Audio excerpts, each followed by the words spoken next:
পশ্চিমবঙ্গে যখন এইচএইচ এর জন্ম হয়, সেই জন্মলগ্ন থেকে কাঁধে কাঁধে হাত মিলিয়ে এবং নিজের সারা দিন রাত এক করে এই এইচএইচকে পশ্চিমবঙ্গের প্রায় প্রতিটি ঘরে নিয়ে যাবার সর্বাত্মক প্রচেষ্টা চালিয়ে যাচ্ছেন।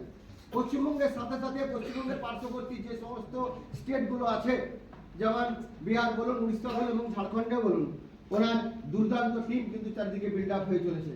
তো তিনি আর কেউ নন, আমার আপনার প্রত্যেকের অত্যন্ত পরিচিত মিস্টার অর্ণব পড়িয়া। তো প্লিজ ওয়েলকাম জোরে হাততালির সঙ্গে সবাই একসাথে স্ট্যান্ডিং ওভেশনের মাধ্যমে প্লিজ একবার জোরে হাততালি এবং স্ট্যান্ডিং ওভেশনের মধ্যে আমরা স্টেজে রেখে নিই mister Arnab Poria. Thank you.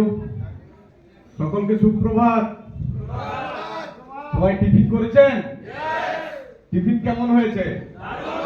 দারুণ দারুণ, এর থেকে ভালো নয়, শুধু দারুণ, ফাটাফাটি, তাই তো? যাই হোক, আজকে আমরা এখানে প্রত্যেকেই শিখতে এসেছি। নাম অর্ণব পড়িয়া, বাড়ি পশ্চিম মেদিনীপুরের ঘাটাল সাব ডিভিশন, ক্ষীরপাই একটা ব্লক, সেখান থেকে একটা গ্রাম 7 কিলোমিটার দূরে খাপুর, সেখান থেকে আমি বিলংস করি। বিগত 2019-এর 5ই আগস্ট এইচএইচআই আমার জন্ম হয়েছিল এবং আজ পর্যন্ত আমি এইচএইচআই আছি, আগামী দিনেও থাকবো। এই কমিটমেন্ট আমি আপনাদেরকে দিলাম। কেন কি স্যার কালকে বলছিলেন quit quit quit, I quit I quit, poster বের করার কি আছে? যে থাকবে সে থাকবে, যে যাবার আছে সে চলে যাবে।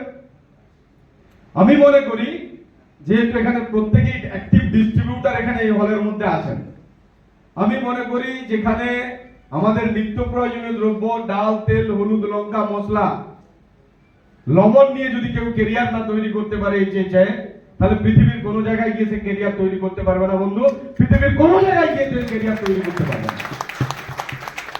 তো এটা দেখে বিভ্রান্ত হওয়ার কিছু নেই। যেখানে জন্মেছে সেখান থেকে কেউ গিয়ে যদি পরের বাবাকে বাবা বলে বা নতুন করে বাবা তৈরি মা তৈরি করতে গিয়ে সে যদি সেখানে সাকসেস হয়, হোক। এবং পৃথিবীতে এরকম লাখো উদাহরণ আছে, আসবে যাবে।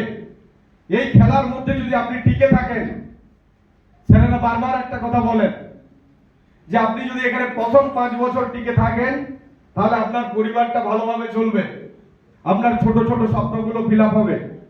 আর পরের 5 বছর যদি আপনি এখানে টিকে থাকেন, অর্থাৎ 10 বছর যদি এই ডাইরেক্ট সেলিং এ এইচএইচআই আপনি দিয়ে দেন, তাহলে আপনার জীবনের ছোট ছোট থেকে বড় বড় সমস্ত স্বপ্নগুলো আপনি সাকার করতে পারবেন। তার নিয়ে কোনো দ্বিধাদ্বন্দ্বের জায়গা নেই এবং এর কোনো ইতিহাস নেই যে কোনো একটা ডাইরেক্ট সেলিং কোম্পানিতে সে ডাইরেক্ট সেলিং সিস্টেমে এইচএইচআই বিশেষ করে যারা দীর্ঘ 10 বছর 9 বছর 8 বছর টিকে রয়েছে, তারা তাদের জীবনের কোনো স্বপ্ন ফিল আপ করতে পারেনি, তারা এখান থেকে কেরিয়ার পায়নি। এটা হয় না। কিন্তু বন্ধু, এই 10 বছর শুধু জয়েনিং হয়ে থাকলেই হবে না, বাড়ির প্রোডাক্ট শুধু ইউজ করলেই হবে না। এর পাশাপাশি আমাদেরকে কিন্তু রেগুলার অ্যাক্টিভ মোডে থাকতে হবে এবং সেই রেগুলার অ্যাক্টিভ মোডে থাকতে গেলে আমাদেরকে বেসিক 4টা জিনিস পালন করতেই হবে। পবনজি থেকে শুরু করে মহাগুরুরা বারবার একটা কথাই বলেন, আমি যেদিন থেকে ডাইরেক্ট সেলিং ইন্ডাস্ট্রিতে জন্মেছিলাম সেদিন থেকে এই কথাই শুনে এসেছি, more plan more business, no plan no business. তো প্ল্যান আপনি দেবেন কোথা থেকে? আপনি যদি 4 বেসিক না মেনটেন করেন, প্রত্যেকে একদম মাথায় একদম লিপিবদ্ধ করে নিয়ে যান, গেঁথে নিয়ে যান। যদি আপনি 4 বেসিক না মানছেন, তো দুনিয়ার কোনো সিস্টেম নেই যে আপনাকে এখানে সফলতা পাইয়ে দেওয়ার জায়গা আছে। এখানে লিফটে নামার কোনো ব্যবস্থা নেই বা হেলিকপ্টার থেকে আপনাকে ল্যান্ড করে আপনাকে জায়গা দেওয়ার কোনো ব্যবস্থা নেই। কিন্তু এই 4টা সাধারণ নিয়ম যদি আপনি পালন করেন, তাহলে কিন্তু অটোমেটিক্যালি হেলিকপ্টারে চড়ারও বন্দোবস্ত আছে এবং এর পাশাপাশি লিফটে নামারও বন্দোবস্ত থাকবে আপনার নেক্সট জেনারেশনের জন্য। অর্থাৎ আজকের এই পরিশ্রমটা যদি আমরা করে দিয়ে যাই, তাহলে আগামী 7 পুরুষ কিন্তু আমাদের লিফটে নেমেই আমার জায়গাটাতে বসবে, আপনার জায়গাটাতে বসবে। এই গ্যারান্টি কিন্তু এইচএইচআই সিস্টেম আপনাকে দিচ্ছে।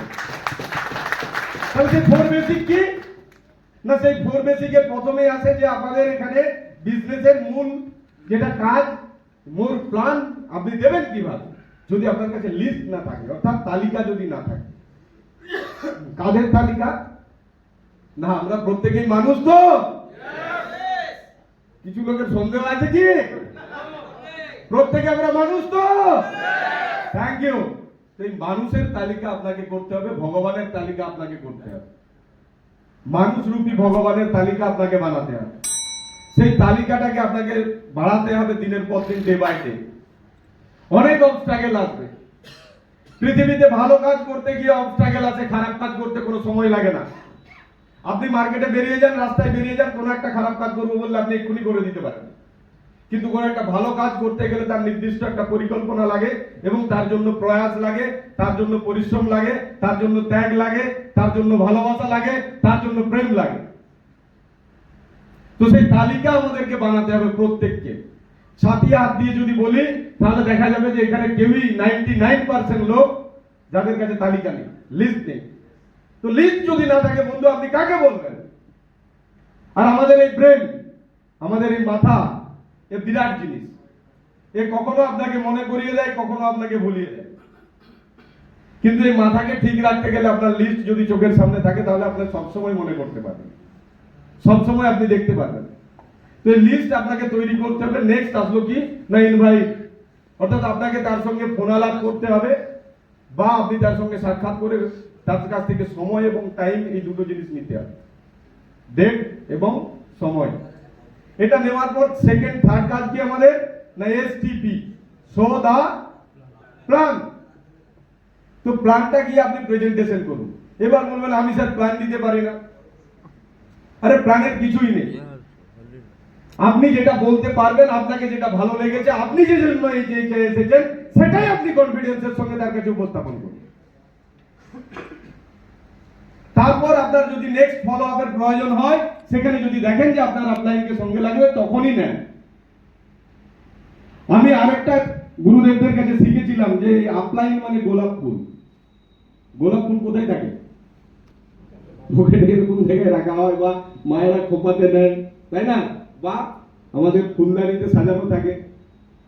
গোলাপ ফুল কি রাস্তাঘাটে পড়ে থাকে? তাহলে গোলাপ ফুল আপনি নিয়ে এসে দেখালেন, আবার ঢুকিয়ে নিলেন, এটাই।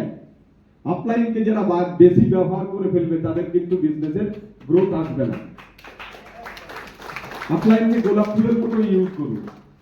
একটু লবণ গায়ে পড়লে একটু কেমন জ্বালা জ্বালা করছিল কালকে, ওই জন্য গোলাপ ফুলটা দিলাম আপনাদেরকে। তো এসটিপি দেওয়ার পর কাজ কি আমাদের? না, এসটিপি দেওয়ার পরের কাজ হচ্ছে ফলো আপ। এই ফলো আপেও কিন্তু আপনি যদি ছাতিয়ে হাত দিয়ে দেখেন, আজকে আপনি যাকে প্ল্যান দিলেন, দেওয়ার পর মনে হবে কালকে ফোনটা করব, কালকের পরে আবার মনে হবে পরশু দিনেই করি। আজকে অনেকটা সময় হয়ে গেছে, যদি ঘুমিয়ে পড়ে, যদি বেরিয়ে রাস্তায় থাকে, এইসব ভাবতে ভাবতে 72 ঘন্টা কেটে যায়।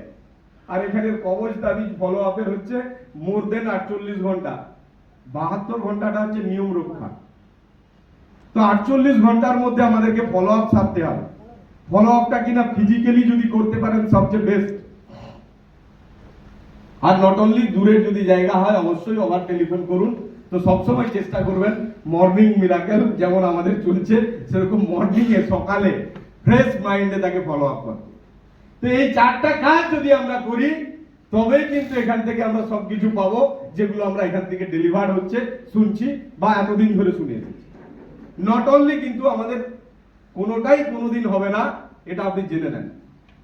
আর কি না, লিস্ট তৈরি হয়ে যাওয়ার পর ডেইলি আপনি অন্তত কমসে কম 2 থেকে 4 জনকে আপনি প্ল্যানটা বলুন, অন্তত কমসে কম একটা প্রোডাক্ট তাকে শেয়ার করুন। তবেই কিন্তু আমরা আমাদের লক্ষ্যে পৌঁছতে পারবো। সেখানে আমি আপনাদের থেকে আলাদা নয়, আমি বলছি বলে এরকম নয়, আমিও আপনাদের মধ্যেই পড়ি। তো আজকে আমি আর বেশি সময় দীর্ঘায়িত করবো না, কেন কি আজকে আমরা আমাদের মহাগুরুকে নেব এবং প্রত্যেককে রিকোয়েস্ট করবো গ্রামের শেষ পর্যন্ত থাকবেন। কেন কি আজকেই আমরা নেওয়ার পালা আমাদের। লার্নিং মোডে থাকুন, আর্নিং অটোমেটিক আসবে। যদি আপনি লাভ না করেন তাহলে আর্ন কখনোই হবে না। লার্ন, টিচ, ডুপ্লিকেট, এইটাই আমাদের ডাইরেক্ট সেলিং সিস্টেম। আপনি শিখুন, শেখান আর রোজগার করুন। তো আমাদের মহাগুরুর জন্য একবার জোরদার তালি হবে। প্রবন্ধী বারো আছেন, তো ওনাকে আমরা নেবো। প্রত্যেকে আজকে আমাদের মিটিং অ্যাটেন্ড করবেন। স্যার এখন আসেননি, স্যারের জন্য একবার জোরদার তালি। তো আমি নেক্সট মাইক হ্যান্ড ওভার করছি আপনাকে। Thank you. জয় জয় জয় জয়।